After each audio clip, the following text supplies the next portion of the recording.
By Simon Stone. BBC Sport share this with: there will be extra scrutiny on England as they start their bid to win the European Under-17 Championship on Friday. Home advantage in the 16-team tournament is part of it, but it's more about the success the country's youth teams enjoyed last year when they won a European Championship and 2 World Cups, one of which was thanks to an U17 squad containing rising stars Ryan Brewster, Jadon Sancho and Phil Foden. There is no doubt the landscape has changed over the last 12 months. People are more interested in the England teams. That is a good thing, coach Steve Cooper told BBC Sport. England open their campaign against Israel at Chesterfield on Friday. At 1900 hours BST, there are no players remaining from the team that triumphed in the U17 World Cup in India last October, after losing to Spain in the final of European Championships in May. Cooper's 20-man squad is captained by Manchester City midfielder Tommy Doyle and includes 6 players from Arsenal, all of whom were involved in their FA Youth Cup final defeat by Chelsea over the past week. City, Manchester United, Chelsea and Liverpool make up another 6 members of Cooper's squad, whilst striker Bobby Duncan remains unattached since leaving City, although it is anticipated he will eventually join Liverpool. England finished third in the 4-team Algarve tournament in February, losing to hosts and eventual winners Portugal in their opening game before drawing with Germany and beating the Netherlands in their last match. Cooper does not view success this month purely through the prism of whether his team win the tournament for the 3rd time in their history, after triumphs in 2010 and 2014. Of course, we want to be successful, but we are not so short-minded to think even if we lose, it is not still a good experience for the players, he said.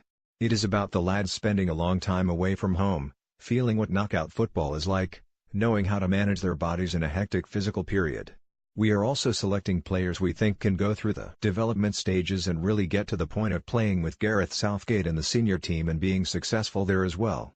In an interview with the BBC last month, Manchester United academy boss Nicky Butt said he thought the academy system was producing too many technical players like Barcelona's Lionel Messi, and not enough physical ones in the mould of former Liverpool and England captain Steven Gerrard. While Cooper accepts the need for a positional mix of players in his squad, his view of the academy structure is overwhelmingly positive. He said, "Time will tell whether these players are good enough, but there is no doubt academy football is thriving," he said.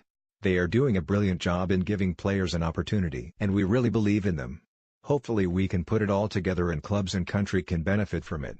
Of last year's under-17s, Foden has played 9 times for Manchester City since winning the World Cup, Sancho has played for Borussia Dortmund on 10 occasions, and Morgan Gibbs-White broke into the Wolves squad on a regular basis during the latter half of their championship promotion campaign and played 14 times. Cooper is delighted at the progress all 3 have made, although he feels it is the coaches who work with them at their clubs who deserve all the credit rather than him. He said, "I have seen Phil play a few times for Manchester City's first team. I often wonder what his coaches at City are thinking because they have done so much good work with him. I was sitting behind Morgan's academy manager when I went to Swansea and watched him play in the FA Cup. He must have been so proud."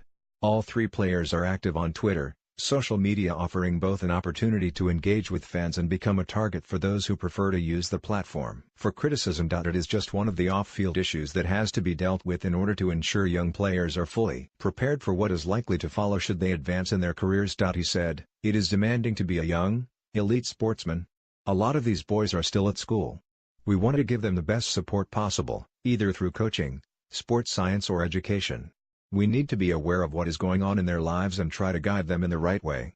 In addition to Israel, England play Italy at Walsall on 7th of May and end their group campaign against Switzerland at Rotherham on 10th of May. 2 teams qualify from each of the 4 groups, one of which includes Germany, Spain, and Netherlands, who between them have won 6 out of the past 11 editions of this tournament. This year's event is being played at 6 venues in the Midlands and South Yorkshire. The final will be played at Rotherham on Sunday, 20th of May. 18:15 BST.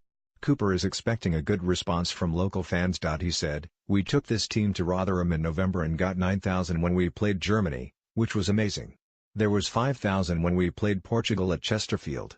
We are sure the public will come out and support the players. We want to try and inspire the people who are watching, particularly the younger generations. If kids come to watch, we want to give them an England team they can be proud of, so they want to play and be more active. If we can do that, we will be really pleased." Tommy Doyle, Manchester City, grandson of City legends Mike Doyle and Glyn Pardoe, the midfielder has the pedigree to have a successful career in the game. Doyle was named player of the tournament when City won the Premier League Under-15s title 2 years ago and has continued his progression since. Two-footed and quick, has earned comparisons with Foden, another City player, who won the World Cup in this age group last year. Jimmy Garner, Manchester United, a Manchester United player from Merseyside.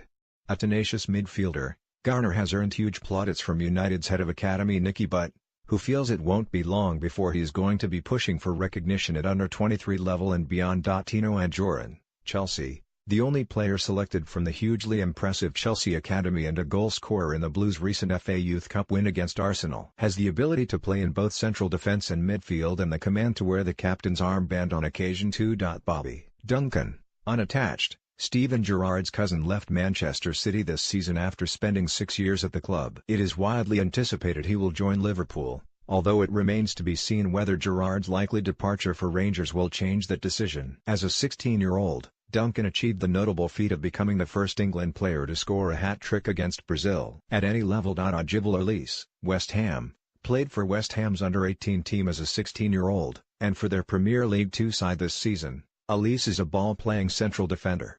Born in England to Nigerian parents, Elise captained England at under-15 level and attracted interest from Liverpool and Manchester City before committing himself to West Ham. Share this with